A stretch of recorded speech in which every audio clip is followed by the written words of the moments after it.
اعوذ باللہ السمیع العلیم من الشیطان الرجیم من حمزہ ونفخہ ونفسہ بسم اللہ الرحمن الرحیم ربی یسر ولا تعسر وتمم بالخیر ربی زدنی علما ان الذین فرقوا دینہم وکانوا شیعا لست منہم فی شیء انما امرہم الی اللہ ثم ینبئہم بما کانوا یفعلون۔ یہ ایک ہی آیت ہے، بہت ہی امپورٹنٹ، بہت ہی اہم ہے۔ اللہ تعالی ہم سب کو صحیح طریقے سے قرآن مجید کو اور پھر صاحب قرآن کی احادیث اور سنت کو سمجھنے کی توفیق دے۔ سورہ انعام ہے، 8واں سپارہ ہے، آیت نمبر 159 159 ہے، اور یہ ترجمہ جو ہے وہ تفسیر ابن کثیر سے ہے۔ بے شک جن لوگوں نے اپنے دین میں تفرقہ بازی کی، فرقا یفرقو، ٹھیک ہے، تفرقہ بازی کی اور وہ گروہوں میں بٹ گئے، آپ کا ان سے کوئی تعلق نہیں۔ کس سے بات ہو رہی ہے؟ رسول اللہ صلی اللہ علیہ وآلہ وسلم سے اللہ نے فرمایا لستا منہم، ان لوگوں سے، ہم وہ جتنے بھی لوگ ہیں فرقہ میں بٹنے والے، من سے، ان لوگوں سے، لستا نہیں ہے آپ کا، تا آپ کا نہیں ہے، فی شیء بالکل ایک ذرہ برابر بھی، شے کا اطلاق تو ذرے پر بھی ہوتا ہے نا، بالکل بھی کوئی تعلق نہیں ہے، کوئی لینا دینا نہیں ہے آپ کا ان سے، آپ کا ان سے کوئی تعلق نہیں۔ بے شک ان کا معاملہ اللہ کے ہاتھ میں ہے، انما امرہم الی اللہ، اللہ کے ہاتھ میں ہے، پھر وہ انہیں ان کاموں سے آگاہ کریں گے، اللہ تعالیٰ آگاہ کر دیں گے، آگاہ کرے گا جو وہ کرتے رہے تھے۔ اب آپ یہاں احمد رضا کا بھی ترجمہ دیکھ لیجئے، کنز الایمان، انہوں نے کیا ترجمہ کیا یہ بھی دیکھیے۔ وہ جنہوں نے اپنے دین میں جدا جدا راہیں نکالیں اور کئی گروہ ہو گئے، ٹھیک ہے، کئی گروہ ہو گئے، انہوں نے کہا، انہوں نے ترجمے میں یہ نہیں کہا کہ وہ گروہوں میں بٹ گئے، ٹھیک ہے، تفرقہ بازی کی، انہوں نے فرقو کا ترجمہ انہوں نے کہا کہ جدا جدا راہیں نکالی اور کئی گروہ ہو گئے، وَكَانُوا شِيَعًا لَسْتَ مِنْهُمْ، اے محبوب تمہیں ان سے کچھ علاقہ نہیں، ٹھیک ہے۔ علاقہ کہتے ہیں، آپ کہہ سکتے ہیں کہ تعلق کے قبیل سے ہی یہ صیغہ ہے، لیکن علاقے یعنی آپ اس کو بھی کہتے ہیں نا، جیسے کہ محلہ یا کسی بستی، کسی جگہ کو علاقہ کہتے ہیں عمومی طور پر، اور یہ عام روٹین میں ہم نہیں استعمال کرتے، جیسے میری آپ کی اگر انبن ہو جائے تو میں کہتے ہیں آپ کا میرا مجھ سے کوئی علاقہ نہیں ہے، بلکہ کہتے ہیں کوئی تعلق نہیں ہے، ٹھیک ہے۔ لیکن بہرحال اصل میں بعض اوقات لوگ اسی وجہ سے ترجمہ نہیں سمجھ پاتے کہ جو صیغوں کا استعمال ہوا ہے نا ترجموں میں، تو وہ ظاہر سر سے گزر جاتا ہے۔ تو یہ ان کا ترجمہ تھا، میں نے دکھایا، ان کا معاملہ اللہ ہی کے حوالے ہے، پھر وہ انہیں بتا دے گا جو کچھ وہ کرتے تھے۔ اس آیت مبارکہ کے ترجمے کو، تفسیر کو بار بار پڑھنا پڑے گا، اور یہ ذرا وضاحت طلب ہے اور توجہ طلب ہے، اس کو توجہ کے ساتھ سمجھنا اور پڑھنا ہے۔ اس کا مفہوم، اس طرح کا مضمون قرآن مجید میں اور بھی ہے، لیکن یہ ذرا خصوصیت کے ساتھ یہاں پر یہ بیان ہے، تو اس کو جو ہے سمجھنے کی زیادہ ضرورت ہے، تاکہ ہم صحیح راستے کو اختیار کر سکیں اور صحیح راستے پر چل سکیں۔ یہ دیکھیے یہاں پر بات کیا ہو رہی ہے کہ اصل دین شروع سے کیا ہے؟ ایک ہی ہے، ٹھیک ہے، اصل ایک ہے، پھر اس میں سے لوگوں نے راستے نکالے نا۔ اصل دین شروع سے کیا ہے؟ ایک ہی ہے، جس کی بنیاد اللہ کی توحید، یوم آخرت اور انبیاء پر ایمان اور ان کی اطاعت پر ہے۔ اور آپ دیکھیں، اس کے لیے آپ کو دیکھنا پڑے گا، سورہ بقرہ بھی ہم پڑھائے ہیں پیچھے، پھر سورہ انعام میں بھی ہم نے ابھی اس کو 153 میں بھی پڑھا ہے، پھر سورہ یونس میں بھی ہے، سورہ مومنون میں بھی ہے۔ یہاں پر اس آیت مبارکہ سے بعض لوگ یہود اور بعض لوگ نصارہ مراد لیتے ہیں، جو مختلف گروہوں میں بٹے ہوئے تھے، بعض مشرکین مراد لیتے ہیں کہ اس سے مشرک مراد ہیں، ٹھیک ہے، کیونکہ کچھ مشرک جو ہے وہ ملائکہ کی، کچھ ستاروں کی، کچھ مختلف قسم کے بتوں کی عبادت کرتے تھے، لیکن یہ آیت مبارکہ عام ہے، سب کے لیے ہے۔ حدیث شریف بھی ہمیں دیکھنی پڑے گی تو پتہ چلے گا کہ یہ آیت کس کے لیے ہے. کیا صرف ان لوگوں کے لیے جس کے لیے بعض لوگ کہتے ہیں؟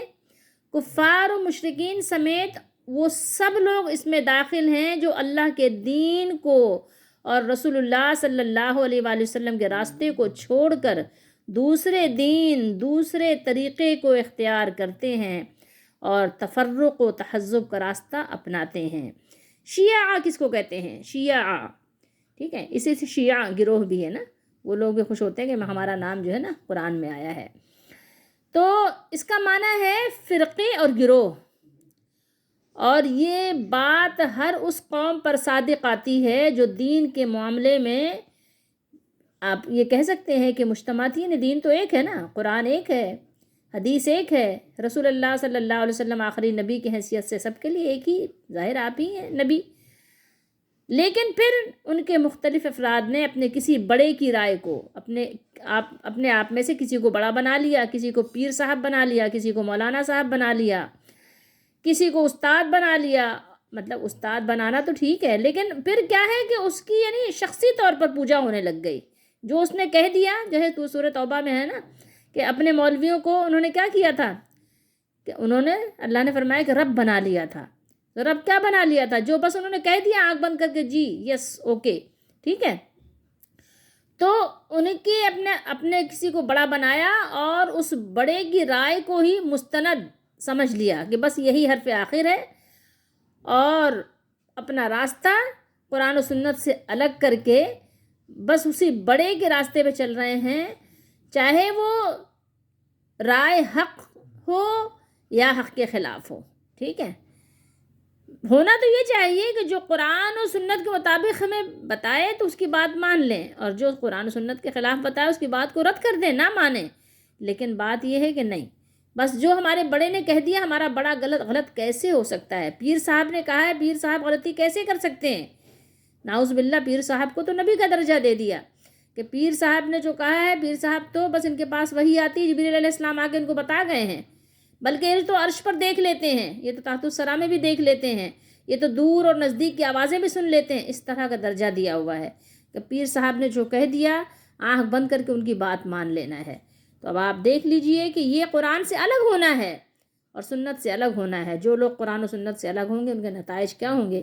ابھی ہم آپ کو حدیث شریف بھی دکھانا چاہیں گے. حدیث شریف پہلے دیکھیے. بخاری شریف ہے کتاب الفتن، حدیث نمبر ہے 7084، 3606 پر بھی یہ حدیث موجود ہے بخاری شریف میں. آپ اس کے باب پر غور کیجئے. باب کون سا ہے؟ باب کیف الامر اذا لم تکن جماعت. جب کسی شخص کی امامت پر اعتماد نہ ہو تو لوگ کیا کریں؟ یعنی اگر امام نہ ہو، آپ کا امیر نہ ہو، خلیفہ نہ ہو تو کیا کرنا چاہیے؟ یعنی اس کے بارے میں یہ باب ہے، جب امام اور خلیفہ نہ ہو. اب آپ خود اس پر غور کر سکتے ہیں کہ اس وقت میں آپ کا امام اور خلیفہ کون ہے. اچھا، امام اور خلیفہ کی جہاں تک بات ہے، یاد رکھیے گا، یہ کسی جماعت کو جو آپ نے بنا لیا ہے کہ یہ فلاں رنگ کی پگڑی کی جماعت ہے، یہ فلاں رنگ کے امامے کی جماعت ہے، یہ فلاں رنگ کے چادر کی جماعت ہے، وہ جماعتیں مراد نہیں ہیں. جماعت سے مراد یہاں کیا ہے وہ بھی ہم آپ کی تفصیل سے بات کرتے ہیں.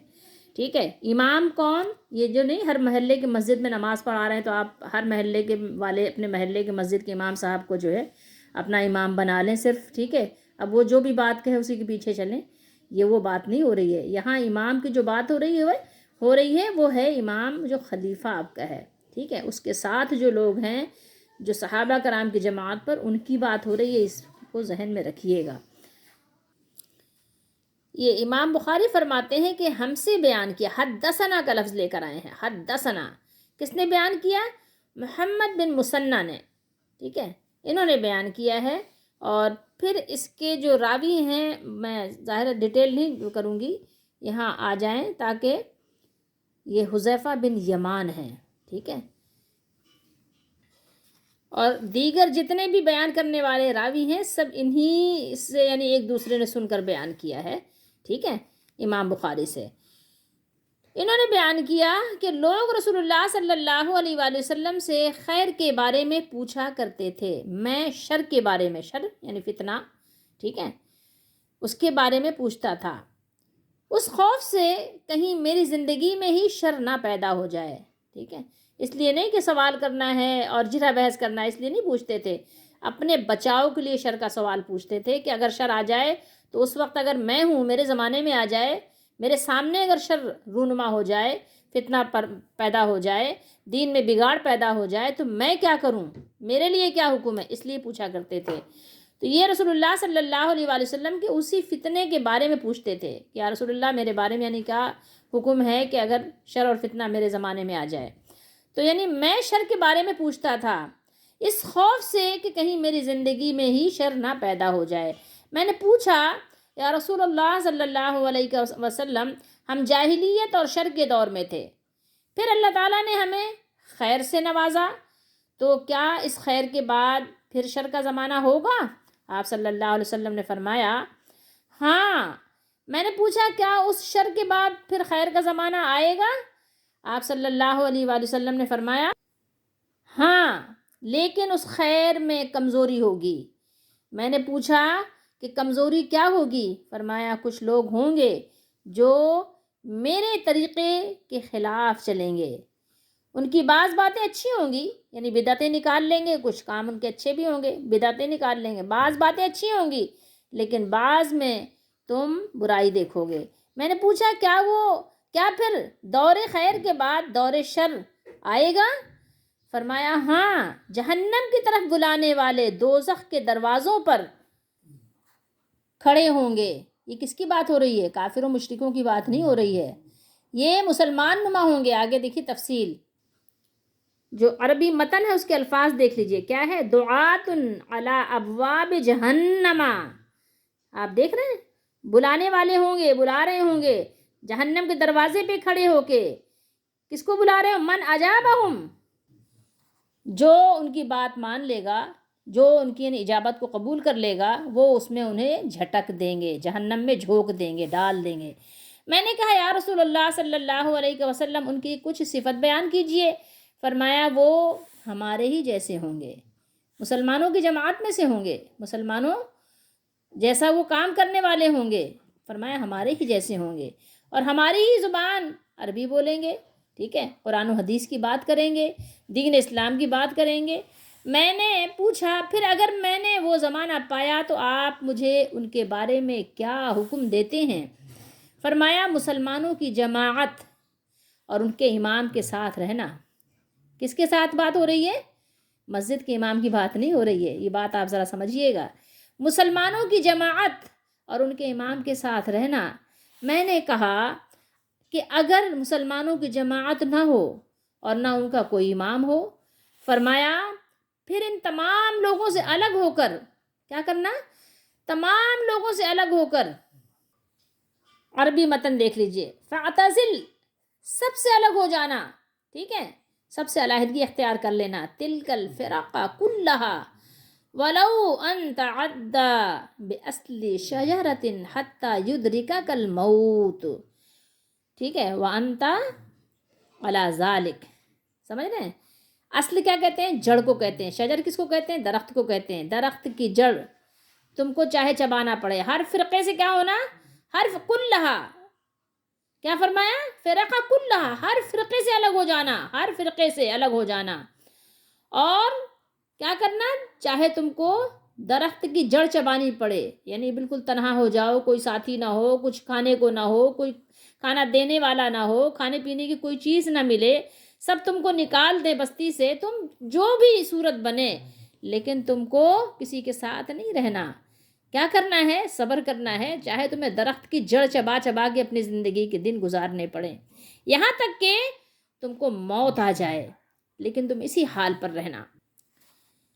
پھر ان تمام لوگوں سے الگ ہو کر رہنا، الگ ہو کر بالکل الگ تھلگ ہو جانا ہر ایک سے. خواہ تمہیں جنگل میں جا کر درختوں کی جڑیں چبانی پڑیں. ٹھیک ہے، بے اصلی شجرتن، چاہے درخت کی جڑ چبانی پڑے، یا آپ اس کا ترجمہ کر لیں جڑیں، کوئی بات نہیں، یہاں تک کہ اسی حالت میں تمہاری موت آ جائے.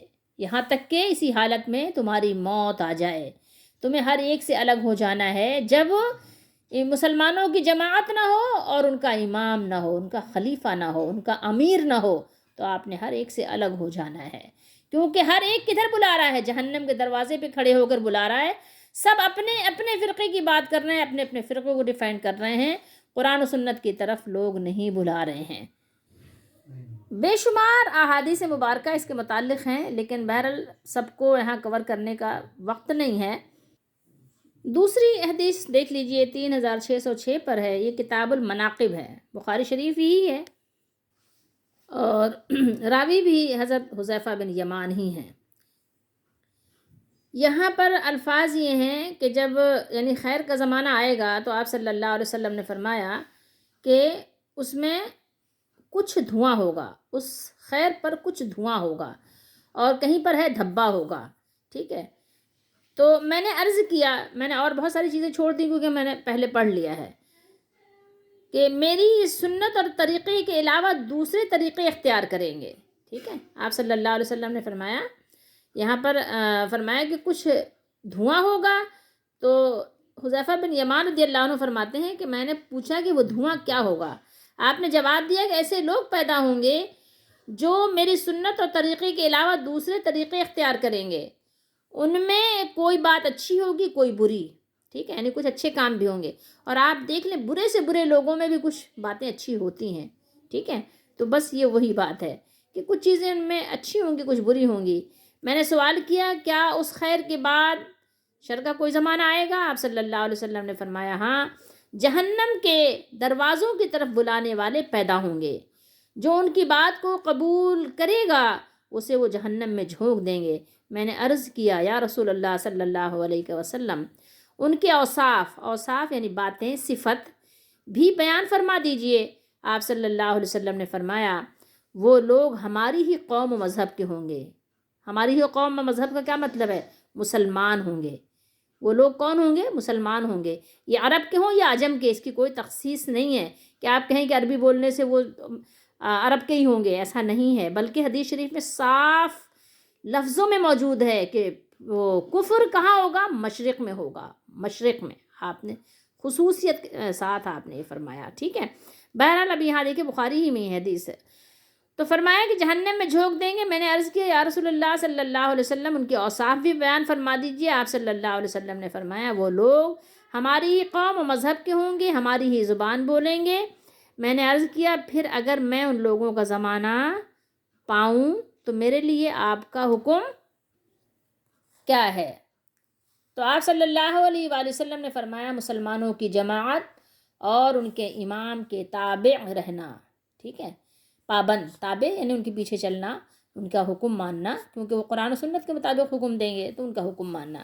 میں نے عرض کیا کہ اگر مسلمانوں کی کوئی جماعت نہ ہو اور نہ ان کا کوئی امام ہو، آپ صلی اللہ علیہ وآلہ وسلم نے فرمایا پھر ان تمام فرقوں سے اپنے کو الگ رکھنا۔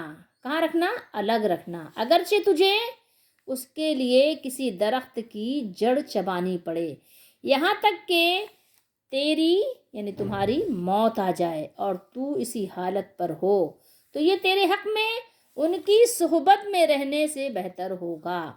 یہ تو خیر بریکٹ میں ہے کہ ان کی صحبت میں رہنے سے بہتر ہوگا۔ اس موضوع کی آپ کو بہت ساری احادیث ملیں گی، کتاب الفتن میں بھی ملیں گی، اور یہ حدیث نمبر 3607 پر بھی یہ حدیث ہے، مختصر ہے۔ یہ اور بات ہے کہ الفاظ کی کمی بیشی کے ساتھ ترتیب کی یعنی ترتیب کے یعنی بالکل یعنی سیکوینس کے نہ ہونے اور کچھ چیزوں میں مختلف ہونے کی وجہ سے کہ بات آپ کہہ سکتے ہیں کہ تھوڑا بہت بات کمی اور زیادتی کی وجہ سے، لیکن یہ کہ یہ احادیث کثیر تعداد میں بیان ہوئی ہیں، آپ کو یہ معلوم ہونا چاہیے۔ حضرت ابو سعید خدری رضی اللہ تعالیٰ عنہ سے بھی اسی طرح کی احادیث مروی ہیں۔ یہ بخاری شریف ہے، حدیث نمبر 3610۔ اس کے راوی ہیں ان ابا سعید الخدری رضی اللہ تعالیٰ عنہ۔ تو یہ بھی دیکھ لیجئے، حدیث طویل ہے حدیث تھوڑی، تو اس لیے مختصر میں آپ کو کر کے سناؤں گی، لیکن آپ دیکھیے گا، خود پڑھیے۔ اب آپ تھوڑا سا یہ سمجھیے کہ بہت سے لوگ بہت زیادہ نماز پڑھنے کو، بہت زیادہ روزہ رکھنے کو بہت اہم سمجھتے ہیں، لیکن سب سے پہلی بات کیا ہے؟ آپ کا ایمان درست ہو، آپ کا عقیدہ درست ہو۔ آپ اگر بے شک صرف فرض ہی پڑھتے ہیں لیکن آپ کا ایمان عقیدہ درست ہے تو آپ کون ہیں؟ آپ پھر نجات پانے والوں میں ہیں، ورنہ پھر مشکل ہو جائے گی۔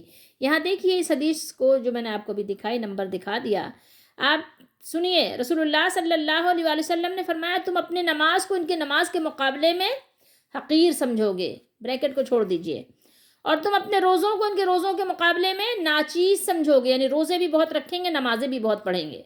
ٹھیک ہے، آج ایسی ایسی جماعتیں بنی ہیں، تہجد گزار بھی ہیں، تبلیغ بھی کر رہی ہیں، لیکن کیا ہے کہ رسول اللہ صلی اللہ علیہ وسلم کے طریقے کو چھوڑا ہوا ہے، اپنے اپنے بنائے بزرگوں کے طریقوں کو دانتوں سے پکڑا ہوا ہے۔ ٹھیک ہے، فرمایا کہ تم یعنی اپنے روزوں کو ناچیز سمجھو گے، وہ قرآن کی تلاوت کریں گے۔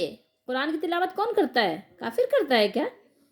قرآن کو ماننے والا ہی کرے گا نا، تلاوت کریں گے لیکن وہ ان کے حلق سے نیچے نہیں اترے گا۔ کتنی باتیں قرآن کی ہیں تعویل کر دیتے ہیں، مانتے ہی نہیں ہیں، مانتے ہی نہیں ہیں، بہت ساری چیزیں نہیں مانتے، ایون ہے کہ اللہ کا عرش نہیں مانتے، اللہ کا عرش پر ہونا نہیں مانتے۔ سوچئے تھوڑی دیر کے لیے، کتنی چیزوں کو نہیں مانتے۔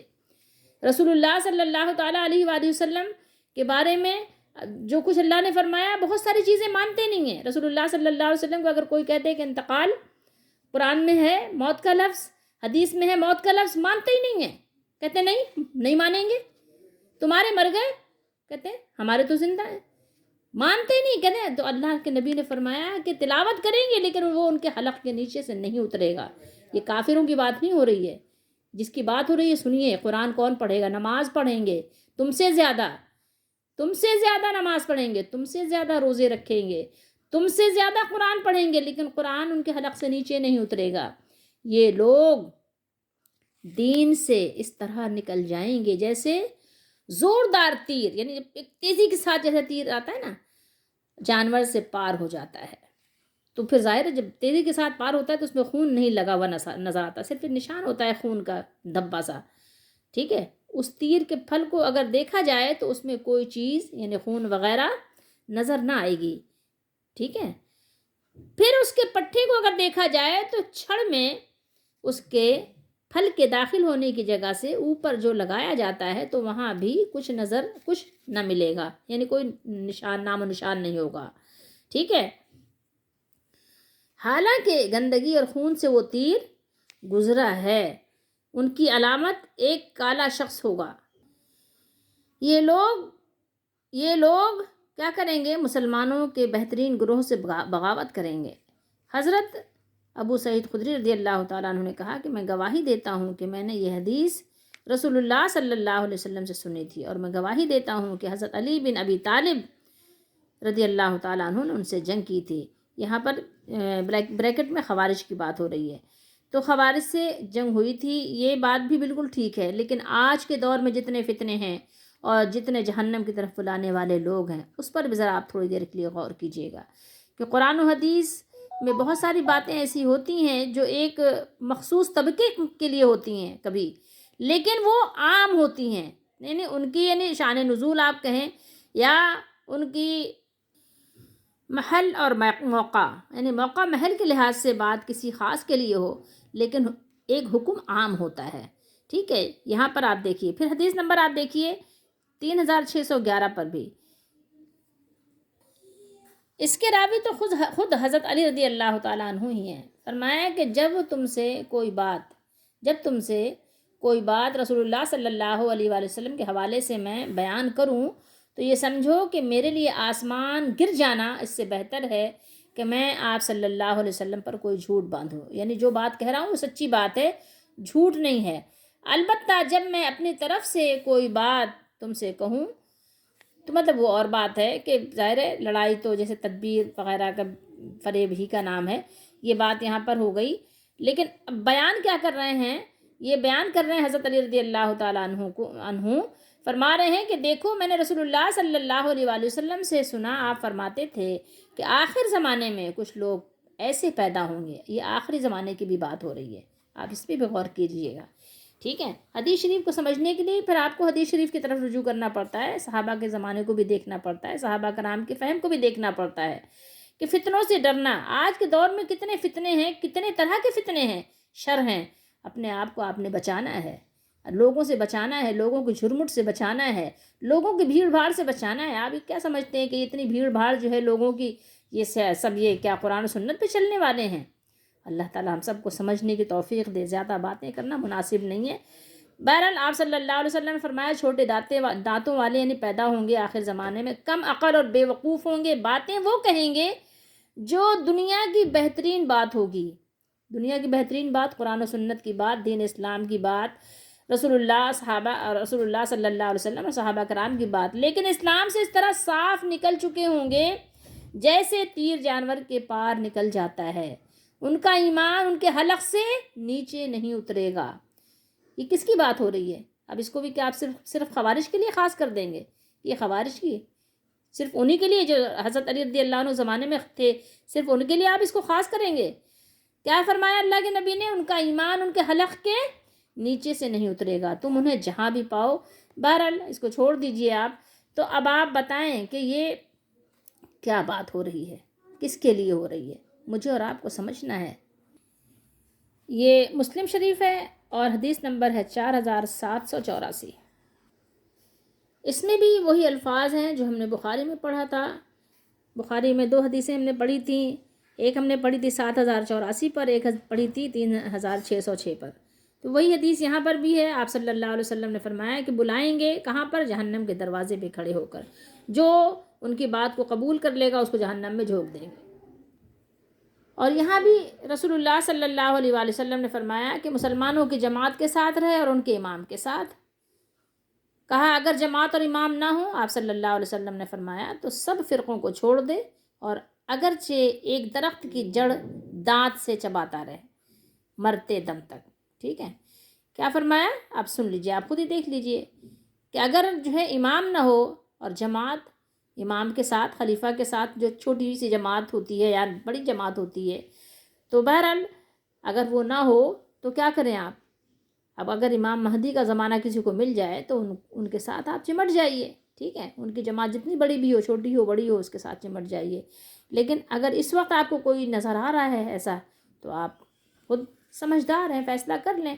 اور اگر نہیں نظر آ رہا ہے تو آپ کو کیا کرنا چاہیے؟ آپ خود اس کے بارے میں اچھی طرح غور و فکر کر سکتے ہیں کہ اگر امام نہ ہو اور جماعت سے اگر جماعت ہی مراد لے رہے ہیں تو صحابہ کی جماعت ہے. جو لوگ صحابہ کے طریقے پر ہیں وہ صحابہ کی جماعت کے ساتھ ہیں، وہ انہی کے ساتھ ہوں گے. ٹھیک ہے؟ یعنی صحابہ کرام کو آپ یہ سمجھیے کہ وہ ایسا دریا ہیں کہ ساری نہریں ہدایت کی وہیں سے نکل رہی ہیں. جو ظاہر ہے ان کے طریقے پہ ہے وہ انہی کے ساتھ جا کے مل رہا ہے، وہ انہی کی جماعت میں شامل ہو رہا ہے. ٹھیک ہے؟ تو اگر آپ کو کوئی جماعت نہیں ملتی تو آپ کریں قرآن و سنت سے چمٹ جائیں، جس کی دعوت رسول اللہ صلی اللہ علیہ وسلم نے دی ہے. اور تمام فرقوں کو چھوڑ دے. کیا فرمایا رسول اللہ صلی اللہ علیہ وسلم نے؟ تمام فرقوں کو چھوڑ دو.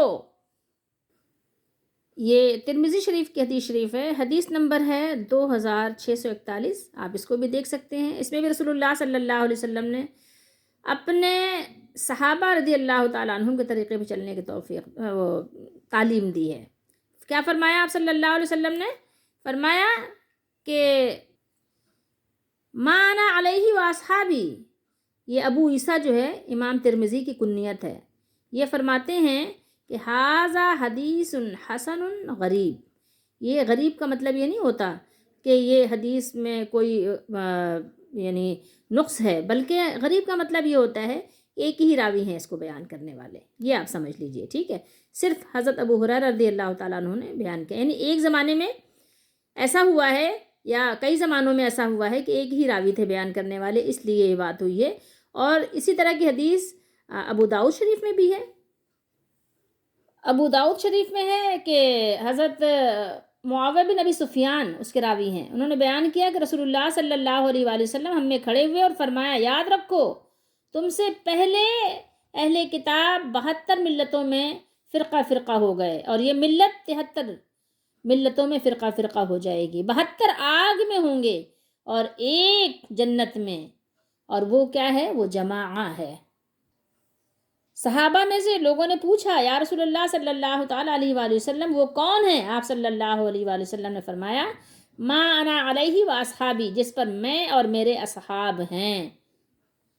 اگر آپ یہ کہیں کہ صحابہ کرام میں بھی اختلاف تھا تو صحابہ کرام میں اصول اختلاف کوئی بھی نہیں تھا. ہاں ایسی بات ہو سکتی ہے کہ ایک صحابی کو ایک حدیث نہ پہنچی ہو، دوسرے صحابی کو وہ معلوم ہو، تو اس طرح سے کوئی باتیں ظاہر فروعی اختلاف ہو سکتا ہے اور وہ یقیناً عین فطرت کے مطابق ہے، ٹھیک ہے، لیکن باقی 3 زمانوں میں کوئی اختلاف اس طرح کا نہیں پایا جاتا کہ جو 3 بہترین زمانے ہیں، ٹھیک ہے، وہ سب ایک ہی جماعت تھے۔ انہوں نے کسی شخصیت کی تقلید کی خاطر فرقے نہیں بنائے تھے کہ جناب یہ ہمارے پیر صاحب ہیں، بس ہم ان کے جھنڈے کے نیچے ہیں، ٹھیک ہے، نہ ہی انہوں نے کوئی اپنا پیشوا بنا کر اس کی ہر صحیح اور غلط بات کو دین قرار دے کر الگ فرقہ بنا لیا، ایسا کچھ نہیں تھا۔ یہ چیزیں مسلمانوں کے 3 بہترین زمانوں میں آپ کو ڈھونڈے نہیں ملیں گی، کسی بھی صورت میں نہیں ملیں گی۔ تو اب اس آیت مبارکہ میں آپ بار بار غور کیجئے، پڑھیے، پھر اس کی روشنی میں آپ احادیث مبارکہ بھی پڑھیے۔ اللہ تعالیٰ نے ان لوگوں کو تنبیہ کر دی ہے، یہاں پہ تنبیہ کی جا رہی ہے جو اپنی خود پسندی کی وجہ سے یا جو اپنے کسی یعنی ایک شخصیت کو بڑا بنا لیا، بزرگ بنا لیا، اور اس کی وجہ سے دین میں انہوں نے کیا کیا کہ اپنی طرف سے ایک نیا طریقہ ایجاد کر لیا، نئی بات ایجاد کر لی، نئی بدعت ایجاد کر لی، اور پھر جناب اب اسی کے پیچھے چل رہے ہیں۔ ان کو یہاں پر صاف صاف واضح انداز میں بتا دیا کہ ان سے اللہ کے رسول صلی اللہ علیہ وآلہ وسلم بری ہیں، اور اس کا رسول اللہ صلی اللہ علیہ وآلہ وسلم کے ساتھ کوئی تعلق بھی نہیں ہے، اور جن کے ساتھ اللہ تعالیٰ کے رسول صلی اللہ علیہ وسلم کا تعلق نہیں ہوگا تو اس کا اسلام سے کیا تعلق باقی رہے گا، آپ خود ہی اندازہ لگا لیجئے۔ صحیح حدیث شریف ہے ابی داؤد شریف میں، اور اس کے علاوہ اس میں ہے موطا امام مالک میں بھی یہ حدیث ہے۔ رسول اللہ صلی اللہ علیہ وآلہ وسلم نے ارشاد فرمایا، تم میں سے جو شخص میرے بعد زندہ رہا وہ دراصل بہت اختلافات دیکھے گا، چنانچہ تم میری سنت اور ہدایت یافتہ خلفائے راشدین کی سنت پر قائم رہنا۔ فَإِنَّهُ مَنْ يَعِشْ مِنْكُمْ بَعْدِي فَسَيَرَى اخْتِلَافًا كَثِيرًا فَعَلَيْكُمْ بِسُنَّتِي وَسُنَّةِ الْخُلَفَاءِ الرَّاشِدِينَ الْمَهْدِيِّينَ۔ یہ رسول اللہ صلی اللہ علیہ وسلم نے فرمایا کہ یعنی تم پھر کیا کرنا، تم جو ہدایت یافتہ خلفائے راشدین ہیں ان کے طریقے پر قائم رہنا، ان کے طریقے کو اختیار کر لینا۔ اور جو حدیث میں ہم نے آپ کو بھی سنایا، جماعت کا کیا مطلب ہے؟ جماعت کا لغوی معنی ہے یعنی جمع سے ماخوذ ہے، ٹھیک ہے، جماعت کس سے ماخوذ ہے؟ جمع سے، جمع، ٹھیک ہے، جس کے معنی ہے کسی چیز کو اکٹھا کرنا یا ملا دینا یا جوڑ دینا، ٹھیک ہے۔ جیسے عربی میں جب عربی سکھاتے ہیں پڑھاتے ہیں تو کیا کہتے ہیں؟ جمعتہ فاجتمع، یعنی میں نے اسے یکجا کیا، جمع کیا تو وہ جمع ہو گیا، اکٹھا ہو گیا۔ اور یہ جمع یہ اجتماع سے مشتق ہے جو تفرق یعنی افتراق کی ضد ہے، ٹھیک ہے۔ اور آپ کو یہ بھی پتہ ہے کہ جماعت کے معنی ہیں جیسے ایک لوگوں کا ایک جمگھٹا، ٹھیک ہے، ایک ہجوم، ٹھیک ہے، تعداد میں وہ اور بات ہے، چھوٹی جماعت بڑی جماعت وہ اور بات ہے، لیکن ایک تعداد ہو جہاں نظر آئے کہ یعنی لوگ ہیں جس کو آپ جماعت کہہ سکیں، ٹھیک ہے۔ تو جماعت کا اطلاق ان لوگوں پر بھی ہوتا ہے جو کسی بھی معاملے میں اکٹھے ہو جائیں۔ اور جماعت کی اصطلاحی تعریف کیا ہے؟ اصطلاح میں جماعت سے مراد مسلمانوں کی جماعت ہے، اور یہ اس امت کے اسلاف کی جماعت ہے جن میں صحابہ کرام اور ان کے تابعین اور وہ تمام لوگ شامل ہیں جو تا روز قیامت احسان و بھلائی میں ان کے تابع ہوں اور کتاب و سنت پر اکٹھے ہوئے ہوں۔ یہ آپ اگر سورہ توبہ میں دیکھیں گے تو آپ کو ملے گی یہ بات، ٹھیک ہے، وہاں پر اللہ تعالیٰ نے بیان کیا ہے، لیکن بات ابھی بہت طویل ہو چکی ہے، وہ انشاءاللہ پھر نیکسٹ ٹائم ہم آپ کو سورہ توبہ سے بھی دکھائیں گے۔ اور ہمیں جو حکم دیا گیا ہے جماعت کے ساتھ رہنے کا، وہ کتاب و سنت پر اکٹھے ہونے کا ہے، اور ظاہر و باطن ہر لحاظ سے رسول اللہ صلی اللہ علیہ وآلہ وسلم کے بتائے ہوئے راستے پر چلتے رہنے کا نام ہے، ٹھیک ہے۔ اللہ تعالیٰ نے اپنے بندوں کو جماعت کی ترغیب دی ہے اور اتحاد و اتفاق سے رہنے اور قرآن و سنت سے چمٹے رہنے اور باہمی ایک دوسرے کے ساتھ تعاون کو فروغ دینے کا حکم دیا، اور اختلاف و تفرقہ سے اللہ تعالیٰ نے ہم سب کو منع فرمایا۔ ہم پیچھے پہلے بھی پڑھائے ہیں کہ اللہ تعالیٰ نے فرمایا وَاعْتَصِمُوا بِحَبْلِ اللَّهِ جَمِيعًا وَلَا تَفَرَّقُوا، پڑھا ہے نا پیچھے کہ اور سب مل کر اللہ کی رسی کو مضبوطی سے پکڑ لو اور جدا جدا نہ ہو جانا۔ سورہ آل عمران میں ہم نے یہ پڑھا ہے اگر آپ کو یاد ہو۔ اور اللہ تعالیٰ نے کیا فرمایا ہے؟ اور فرمایا وَلَا تَكُونُوا كَالَّذِينَ تَفَرَّقُوا وَاخْتَلَفُوا مِن بَعْدِ مَا جَاءَهُمُ الْبَيِّنَاتُ، اور تم لوگ ان لوگوں کی طرح نہ ہو جانا جو فرقوں میں بٹ گئے اور ان کے پاس واضح نشانیاں آ جانے کے بعد انہوں نے ایک دوسرے سے اختلاف کیا۔ یہ بھی سورہ آل عمران میں ہی ہے۔ شرح اصول اعتقاد اہل السنہ والجماعہ میں حضرت عبداللہ بن مسعود رضی اللہ تعالیٰ عنہ نے فرمایا جماعت وہ ہے جو حق کی موافقت کرے، جو حق کے ساتھ ہو، چاہے تم اکیلے ہی ہو۔ یہ حضرت عبداللہ بن مسعود رضی اللہ تعالیٰ عنہ صحابی رسول کا قول ہے، وہ فرما رہے ہیں۔ تو اس میں اب ہمارے لیے سبق کیا ہے؟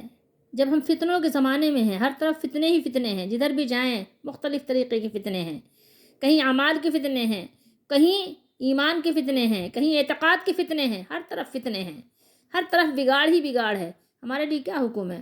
ہمیں اکیلے رہنا ہے۔ رسول اللہ صلی اللہ علیہ وسلم نے فرما دیا کہ ہر فرقے سے الگ ہو جاؤ۔ جب رسول اللہ صلی اللہ علیہ وسلم کا فرقوں سے کوئی تعلق نہیں تو میرا اور آپ کا کیسے تعلق ہو سکتا ہے؟ میں اور آپ کیسے فرقے بنا سکتے ہیں؟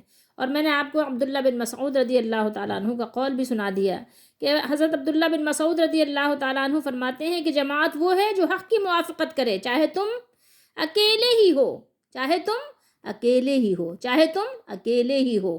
تو اگر ظاہر ہے کہ قرآن و سنت پر اگر آپ کو لوگ نہیں ملتے یا جس علاقے میں ہیں وہاں آپ کا لوگ ساتھ نہیں دیتے، قرآن و سنت کی بات نہیں مانتے، بلکہ اپنے اپنے پیروں، اپنے اپنے بزرگوں کی، اپنے اپنے علماء کی بات مانتے ہیں، ان کو انہوں نے رب بنایا ہوا ہے، تو پھر ہم ان کے پیچھے کیسے چل سکتے ہیں؟ ہم ان کی بات کیسے مان سکتے ہیں؟ کیونکہ اللہ کے رسول نے فرمایا وہ تو تمہیں دوزخ کے دروازے پہ کھڑے ہو کے بلا رہے ہیں۔ اگر تم نے ان کی بات مان لی، ان کی بات کو قبول کر لیا تو وہ تو تم کو دوزخ میں جھونک دیں گے، دوزخ میں گرا دیں گے۔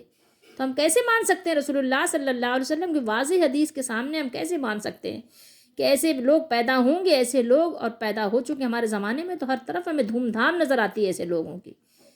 اگر آپ کو نہیں سمجھ آتی تو اس میں ہمارا تو کوئی قصور نہیں ہے، آپ سمجھنے کی کوشش کریں۔ کیوں نہیں سمجھتے؟ آپ سمجھیں اس بات کو۔ لوگ دوزخ کے دروازے پہ کھڑے ہو کے بلا رہے ہیں اور دوزخ میں لے کے جا رہے ہیں اپنے ساتھ، اور وہاں تو جا کر بھی ظاہر کوئی کسی کا بوجھ نہیں اٹھائے گا، سب اپنا اپنا بوجھ اٹھائیں گے، وہاں تو بری و ذمہ ہو جائیں گے۔ شیطان انسان کو کیا کرتا ہے؟ بے یار و مددگار چھوڑ دیتا ہے، سورہ فرقان میں اللہ نے فرمایا۔ تو مجھے اور آپ کو سمجھنے کی ضرورت ہے کہ اگر آپ اکیلے بھی ہیں، قرآن و سنت پہ چل رہے ہیں، آپ صحابہ کے ساتھ ہیں، آپ اکیلے نہیں ہیں، آپ صحابہ کی جماعت کے ساتھ ہیں، آپ رسول اللہ صلی اللہ علیہ وسلم کی جماعت کے ساتھ ہیں، وہی آپ کی جماعت ہے۔ جب کوئی ہمیں امیر نہیں مل رہا ہے، کوئی ہمیں خلیفہ نہیں مل رہا ہے، کوئی ہمیں امام نہیں مل رہا ہے، تو ہم کیا کریں پھر؟ ہم قرآن و سنت سے چمٹ جائیں، قرآن و سنت سے چمٹ جائیں۔ اگر ظاہر ہے گھر میں پناہ مل رہی ہے تو ٹھیک ہے، اگر نہ ملے پناہ تو آپ جہاں بھی اپنا ایمان بچا سکتے ہیں ایمان بچائیں، کیونکہ جان تو بہرحال جانی ہے، لیکن اگر ایمان چلا گیا تو پھر تو ہمیشہ کے لیے پھر آپ کی خواری ہو گئی، ہمیشہ کے لیے اللہ کا غضب اوڑھ لیا آپ نے۔ تو اس لیے اس بات کا خیال رکھیں، اس میں ہمارے لیے سبق ہے، ہر ایک کے لیے اس میں سبق ہے۔ آپ دیکھیں اپنا سبق، ٹھیک ہے؟ یا تو ایسے لوگوں کو تلاش کریں، ایسے لوگوں کے ساتھ آپ ملیں جو قرآن و سنت میں مل کے چلتے ہیں اور قرآن و سنت پر ہی وہ اپنا سب کچھ مر مٹنے کے لیے تیار ہیں، سب کچھ اپنا جو ہے فنا کرنے کے لیے تیار ہے، تو ٹھیک ہے فبیہا، نہیں تو پھر آپ تنہا رہیے، اکیلے رہیے۔ یہ حکم ہے قرآن و سنت کی روشنی میں۔ اللہ نے فرمایا لستا منہم شیء فی شیء، ٹھیک ہے، لستا منہم فی شیء، ٹھیک ہے، آپ کا کوئی بھی ان سے تعلق ہے ہی نہیں، کوئی جب رسول اللہ کا تعلق نہیں تو میرا اور آپ کا کیسے تعلق ہو سکتا ہے فرقے والوں سے، جن لوگوں نے فرقے بنا لیے؟ کل حزب بما لدیہم فرحون، فرقے بنا لیے اور ہر فرقہ اپنے اپنے اس پہ خوش ہے، ٹھیک ہے؟ انہوں نے قرآن سے تکہ بوٹی کیا اس کا، اور جو ہے ایک ٹکڑا لے لیا اور کہا کہ بس ایک ایک صفحہ، ایک ایک پنہ، ایک ایک ورق نکال لیا اور کہا بس جناب میرے پاس سب کچھ ہے، ٹھیک ہے؟ میرے مولانا صاحب نے جو کہا ہے وہ غلط کیسے ہو سکتے ہیں؟